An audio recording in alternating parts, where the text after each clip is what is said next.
Peintre, sculpteur, céramiste, il aimait le cinéma, le cirque, les machines.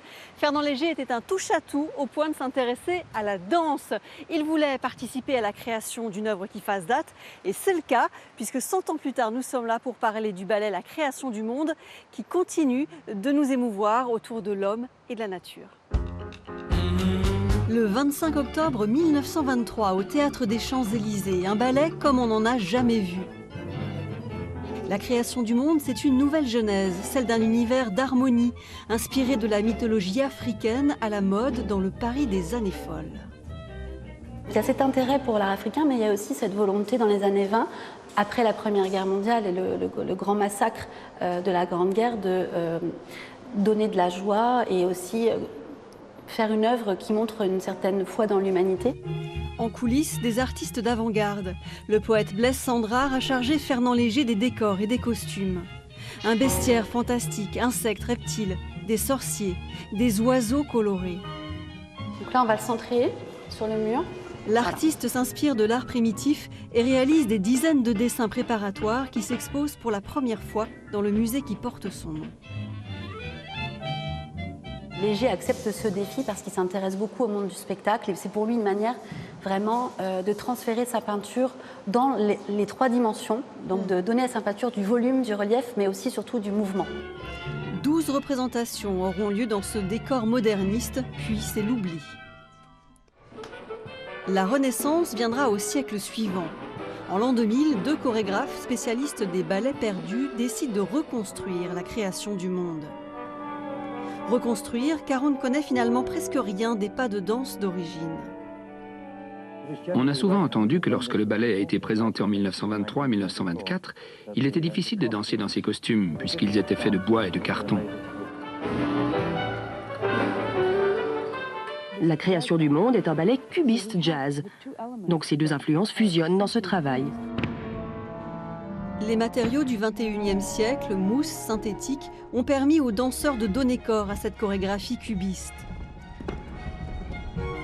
À 100 ans passés, le ballet vit une nouvelle jeunesse, sur scène et jusque dans les jardins du musée Fernand Léger.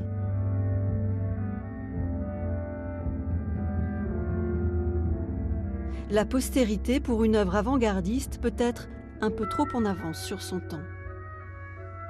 Anne Nopfer, on se retrouve au milieu de ce bestiaire assez fantastique dessiné par Fernand Léger. Comment avait été reçu ce ballet en 1923 ? À vrai dire, pas très bien. La critique n'était pas très positive. Alors, il y avait, selon les critiques, différents aspects qui les gênaient. Certains, c'était la musique très jazz de Darius Milhaud. Oui, Milhaud qui disait « la critique est ignoble, je jubile hein, ». Voilà, ça les amusait, les artistes d'avant-garde, d'être rejetés. C'était finalement presque la preuve qu'ils provoquaient, qu'ils réussissaient à rénover et à faire avancer l'art. Il y avait donc Blaise Cendrars qui avait écrit l'argument, c'est-à-dire le sujet du ballet, d'après des contes africains. Il y avait Darius Milhaud qui avait écrit la musique, le danseur Jean Berling qui avait fait la chorégraphie, et puis la troupe des ballets suédois qui a tout mis en musique. Oui, c'est une histoire de copains. Absolument. Et Fernand Léger, toute sa vie, a aimé ces collaborations et ces croisements des arts. Si on regarde l'intégralité de la carrière de Fernand Léger, est-ce que ce ballet est une anecdote ou un élément fondateur ?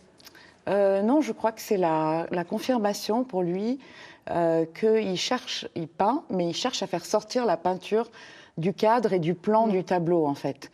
Et finalement, un ballet, quel meilleur outil pour un artiste pour faire bouger la couleur, créer du dynamisme à travers les mouvements et les costumes. Donc je pense que c'est une confirmation de sa théorie des contrastes qui va l'animer toute sa vie. Donc l'exercice lui a plu. Oui, absolument. Il a continué d'ailleurs. Après la Seconde Guerre mondiale, il a participé à d'autres ballets.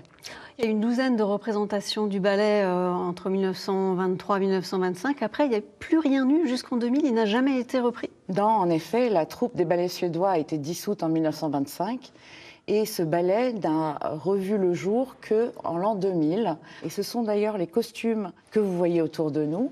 Nous sommes très heureux d'avoir pu les emprunter et on voit l'originalité des costumes de Léger. Aujourd'hui, en 2026, beaucoup d'artistes s'intéressent à la place de l'homme dans la nature, les animaux. Est-ce qu'on peut faire un parallèle entre ces visions à 100 ans d'écart ? Oui, en fait, En allant chercher les sources dans la culture africaine, fatalement, on est dans un monde qui est beaucoup plus proche de la nature à l'époque. Et finalement, aujourd'hui, dans ce monde en conflit, dans ce monde si difficile, la nature représente une sorte d'espoir de renaissance purifiée, en fait. Inauguration de l'exposition sur ce ballet La création du monde ce week-end. On va laisser le dernier mot à Fernand Léger. Oui, Fernand Léger disait « Le ballet moderne, c'est la poésie, la peinture, la musique, autant que la danse. C'est une véritable synthèse de la vie intellectuelle d'aujourd'hui. »